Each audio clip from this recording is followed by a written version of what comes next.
G'day!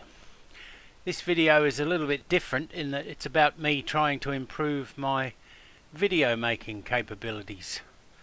I've upgraded the camera I'm using to a DSLR, a Canon 250D, and I was hoping for a noticeable improvement in my videos, but it hasn't been happening because I've been getting no depth of field.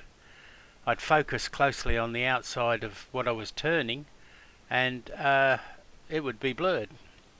If you have a look here at these two photos, you can see there's quite a difference in the amount of depth of focus that you get depending on the aperture that you're using.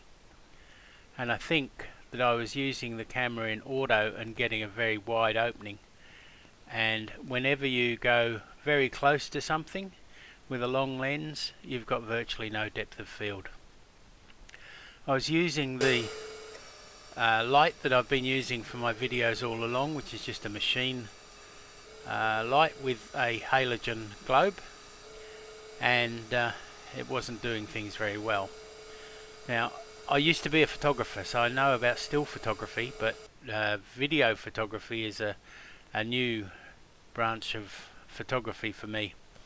And I've found out that you need to have a shutter speed which is twice your frame rate, as you can see there on that text.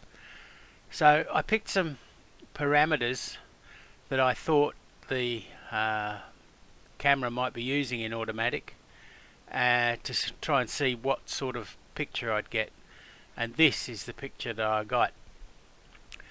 Now that's set at 400 ISO, and if you go much higher than that, your picture would start to fall apart. So I had to buy a light because I just wasn't getting enough light on the subject.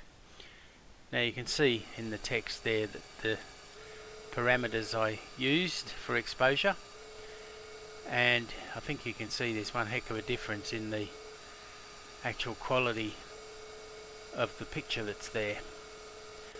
And if you have a look down at the bottom one there, I think you can see the focus is going out as the cut gets deeper. So hopefully my videos will be improving in the future, and thank you for watching.